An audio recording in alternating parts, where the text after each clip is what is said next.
What's up, my brothers? So I'm in New York, mother sucking city, which is pretty awesome because I spent 20 years of my life here. So it's really nice to come back. And another reason why it's so awesome to come back is because it's one of the meccas of jiu-jitsu. We have Marcelo Garcia Academy, where I used to train. We have Unity, where all the top champions of today train. We have Hanzo's Blue Basement, and we have a bunch of other schools that are really awesome. So I'm gonna be here almost a week, so I'm gonna try to do some training ahead of my trip to Tokyo, which is gonna take place in a week. Today though, I have special plans. Instead of going to one of the big schools, I'm actually going to a seminar, and the seminar is taking place in Queens, Jackson Heights, Queens, which is pretty freaking far from here, from Manhattan. I would say about an hour away by subway. The seminar is going to be led by a guy named Alex Ecklin, who is a black belt under Shaolin Ribeiro, famous Shaolin Ribeiro. The funny thing about this relationship is that Alex and I have been Facebook friends for years. It's interestingly enough because he's also actually he came here from, I believe, Odessa, so he's one of my comrades. And I've been following the guy, and we lived in New York together, etc. while I was here. And interestingly enough, never ever I met the guy. So this time around, when I was like, listen, I'm coming to New York, and he's like, listen, I'm throwing a seminar, please come. So it's gonna be pretty freaking awesome to meet him. And he's a master of so-called G-roll. That's a technique that him and another black belt, his partner, have invented, and it's a really cool technique from half guard, which I would like to add to my arsenal of techniques.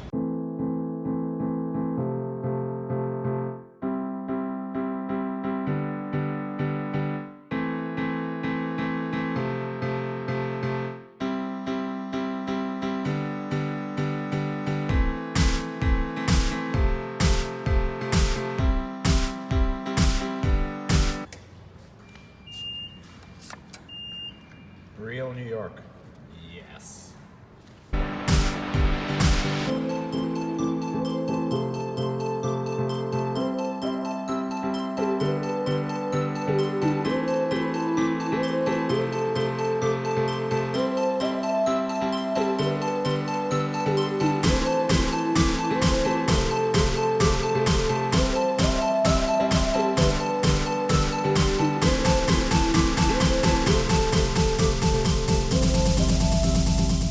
What are you here for?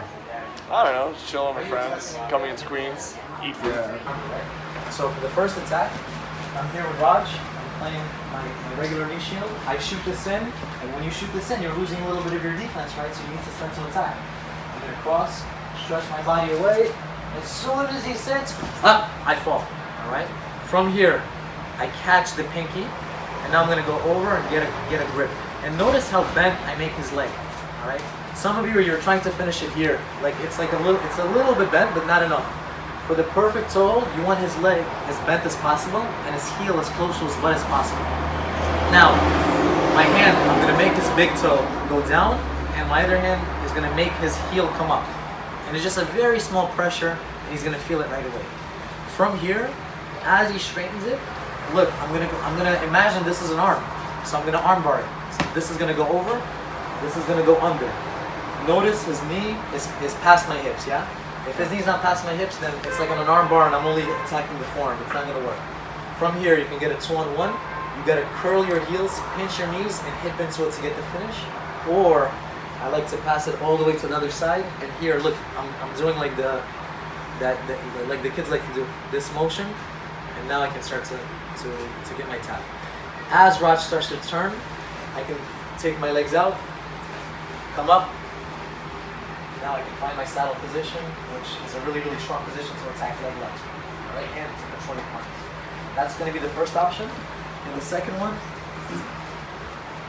We're here, same thing. As I stretch away, also my left hand is gonna go. As he sits, I'm gonna dive underneath.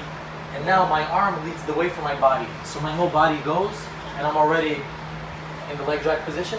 The final step is to face him. And as I face him, don't forget to windshield wiper, so he does not attack that leg. You can step up this other leg, and now I'm in a really nice position to attack the leg drag. Same in the transition, all right?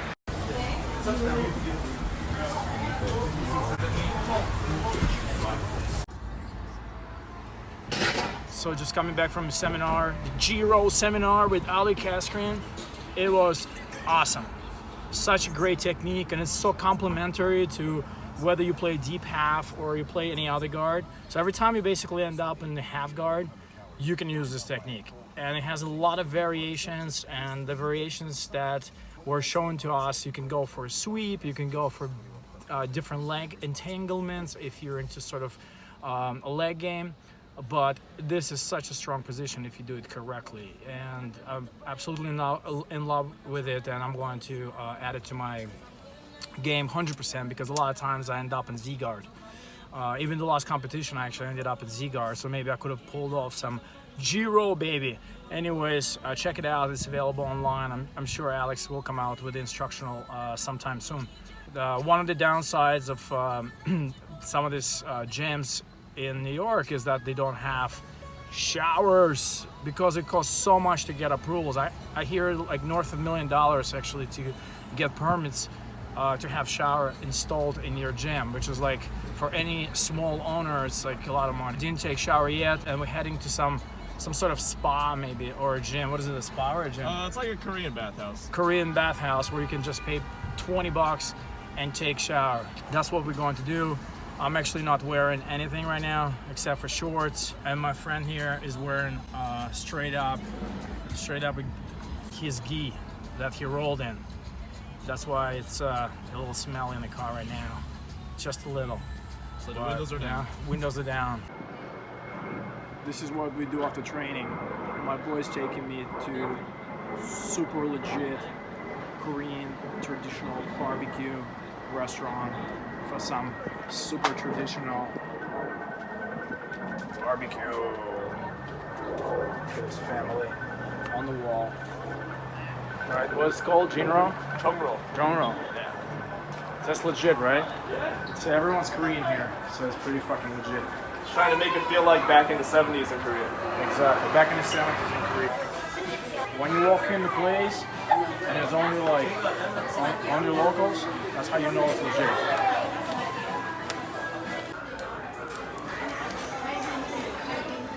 Yeah, outside of like certain job markets, that's not really gonna hold me back. Yeah, that's the problem. 'Cause that's the one benefit about like New York. It's like every industry is out here. Yeah. It's great. West Coast, East Coast. Airport, that was just Was that Gracie diet?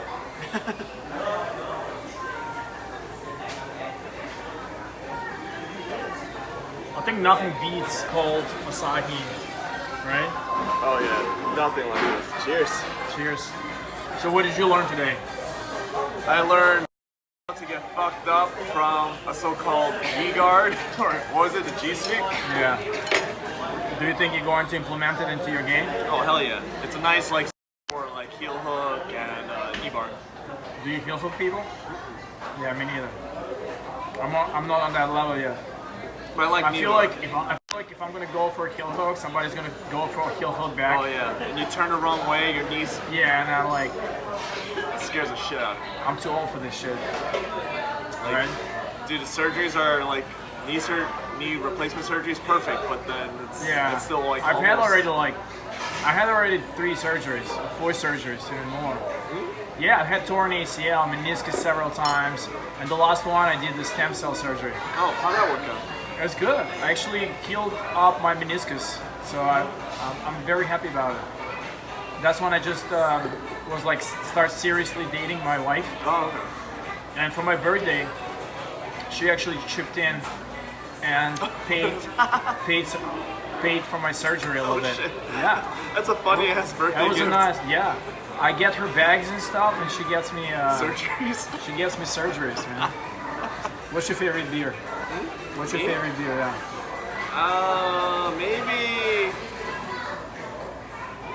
Maybe Sapporo. Sapporo. Yeah. That's nice. Because it's like a good all-around beer. You can have. I it like in summer. Asahi. I think Sapporo is a little too sweet.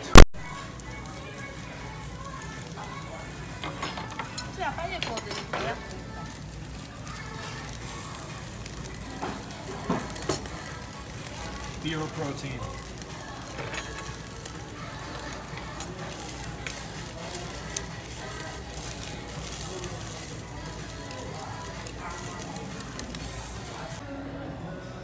So how do you make a perfect Korean burrito? I don't call it. They don't call it burrito, but I call it burrito. You take one of these leaves, right? And there is, as you said, there's not really no rules for it. No rule. You can freestyle, right? Whatever you want. Whatever you like, right? It's your canvas, and you're a painter. So you just do a few of these juicy pieces of meat, right? Bam. Let's put 3. Let's be greedy.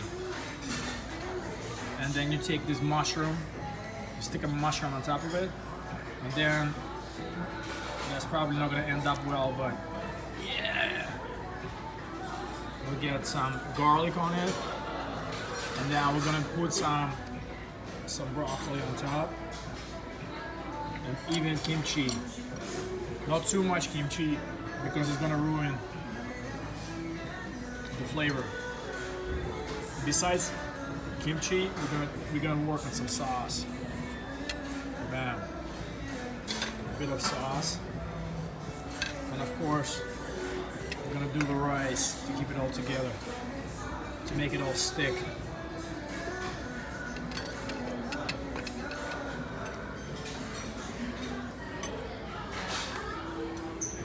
So, to some people, this looks like a hot mess, but for us, Koreans, this is cream of the. Shit, that's like burning. This is top of the line stuff.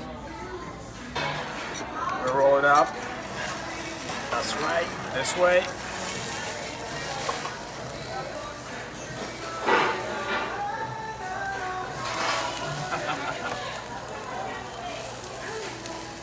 Savagely devoured with our bare hands. So tasty. Awesome. The journey continues at this super cool Korean spot where all they serve is whiskey. Check out the selection. It's basically pretty insane. That's not all they serve. You can see there's a bunch of Yamasakis there. Whiskeys, Macallans, got everything. So, a bit of whiskey would never hurt me. Right? That's how you stay alive. That's how you stay alive. That's right. Yeah, so we just decided to go to the beach, Manhattan Beach. And as you know, hurricane is in Bahamas. Dorian is wreaking havoc in the Caribbean. The beach is open. You can see The beach is open, Manhattan Beach, but literally we feel like two idiots because we showed up and there's like literally no one within like miles. It's just two of us with chairs, which is pretty freaking stupid, I would say, because it's not really hot and probably swimming is prohibited because it's probably too dangerous. Last week of summer, so might as well enjoy the cool air in my face while being on the beach.